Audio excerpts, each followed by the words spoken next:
আলাইকুম everyone, welcome back to my new blog. আপনারা সবাই কেমন আছেন? আশা করছি সবাই ভালো আছেন। আলহামদুলিল্লাহ, আমরাও ভালো আছি। তো গরু মাংস রান্না করছি। এটা ছিল রাতের ভিডিও। দুদিন ধরে বৃষ্টি হচ্ছে, তো দুপুরবেলা খিচুড়ি রান্না করেছিলাম।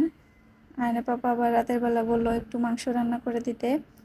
তো দুপুরবেলা ভর্তা ছিল, কই মাছে ভুনা করেছিলাম। তো রাতে আবার তার জন্য গরু মাংস রান্না করলাম।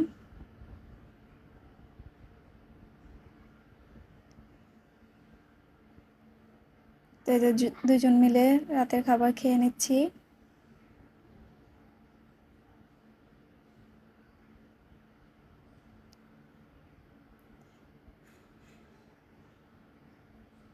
আজকে আমি আমার ননসের বাসা থেকে ভয়েস দিচ্ছি। আমি আমার ননসের বাসায় এসেছি, তো কালকে এসেছি, আর যাওয়া হয়নি। আর এই ভিডিওটা ছিল পরের দিনের ভিডিও। সকাল ঘুম থেকে উঠে ফ্রেশ হয়ে এখন সকালের জন্য নাস্তা বানিয়ে নিচ্ছিলাম। আমার জন্য রুটি আর আয়না পাপার জন্য পরোটা, কারণ গরু মাংসের তরকারি থাকলেই তার পরোটা খেতে হবে, সেজন্য তাকে পরোটা বানিয়ে দিলাম।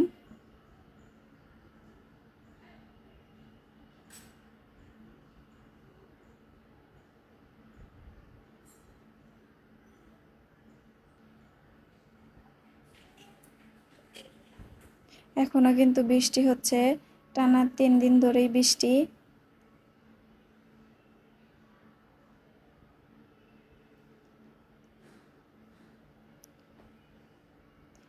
এখানে আমি আজকে ডিম দিয়ে মরিচ দিয়ে একটা ভর্তা বানাবো। তো তার জন্য এখানে আমি শুকনো মরিচ নিয়ে নিয়েছিলাম। এই শুকনো মরিচগুলো ভিতরে যে বিচি থাকে সেটাকে ফেলে দিয়েছি, শুধু খোসাটা নিয়েছি।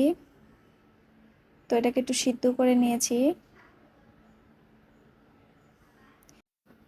এই ভর্তাটা আমার ছোট মামিকে দেখেছি করতে, তো উনি লাল কাঁচামরিচ দিয়ে করে, কিন্তু আমার কাছে তো লাল কাঁচামরিচ ছিল না, যার জন্য আমি শুকনো মরিচ দিয়ে করেছি।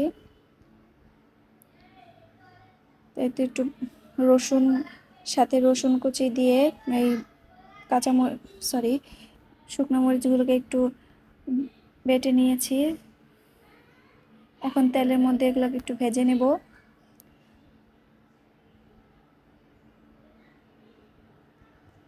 তো কড়াইতে তেল দিয়ে দিলাম, তারপর পেঁয়াজ দিয়ে পেঁয়াজটাকে একটু ভেজে তারপর শুকনো মরিচ বাটাটা দিয়ে দিব।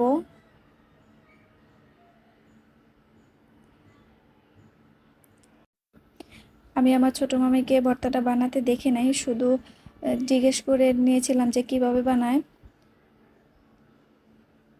তবে সেটা জিজ্ঞেস করেছিলাম আমার নানুকে, তো নানির কাছ থেকে জেনেছি যে কিভাবে বানায়। তো সেভাবে চেষ্টা করছি। তবে মামি যেদিন বানিয়েছিল সে ভর্তাটা অনেক মজা হয়েছিল।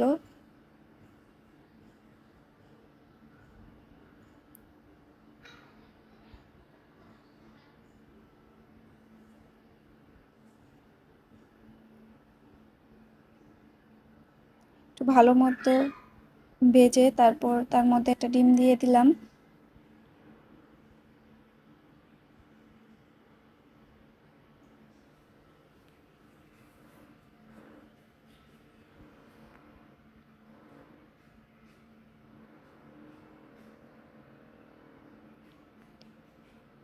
তারপর ডিম আর মরিচ এটাকে ভালোভাবে মিশিয়ে ভালো করে ভেজে নিতে হবে, যাতে ডিমের কাঁচা গন্ধটা চলে যায়।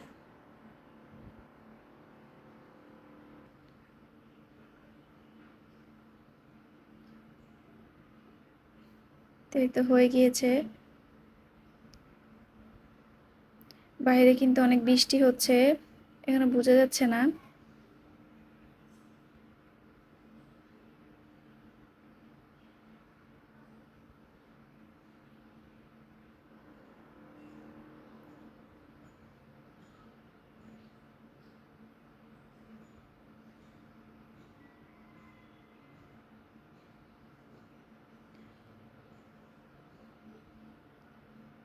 আমি শুক্রবার দিন আপুর বাসায় এসেছি, আজকে তো শনিবার। আপু বৃষ্টি দেখে খিচুড়ি, চাপা শুটকি ভর্তা, মুরগির মাংস এগুলো রান্না করেছে। আমরা সবাই খেতে বসেছি। আর আমার আয়ান তো মোবাইল নিয়ে ব্যস্ত। আর এই বাবুটা হচ্ছে আমার ননাসের দেবরের মেয়ে, ওর নাম হচ্ছে তাহিয়া। ওর সাথে আবার আয়ানের বেশ ভালো জমে। আয়ান আসলে তাহিয়া সারাক্ষণ আয়ানের সাথেই থাকে। ওদের দুজনের বন্ডিংটা খুব ভালো। দুজনে সারাক্ষণ এভাবে লাফালাফি করতে থাকে আর একসাথে খেলাধুলা করে। তো এখন আমি সকালবেলা ভয়েস দিচ্ছি, তাইয়া এখনো ঘুম থেকে উঠেনি।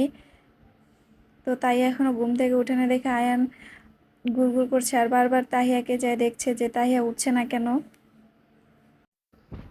আপুর বাসায় 3 তলায় ফ্ল্যাটের কাজ চলছে, কারণ তারা 3 তলায় উঠে যাবে সেজন্য। তো সেটা আবার একটু দেখতে গিয়েছিলাম।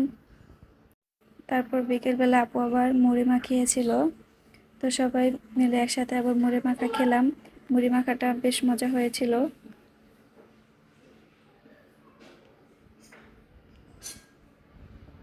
মুড়ি মাখাটা আমার হাজব্যান্ডই মাখাচ্ছিল। তাহিয়া বুড়ি আবার হাতে মেহেদি পড়েছে। তো যাই হোক, আজকের মতো এখানে শেষ করছি। সবাই ভালো থাকবেন, সুস্থ থাকবেন আর আমার পাশে থাকবেন। আল্লাহ হাফেজ।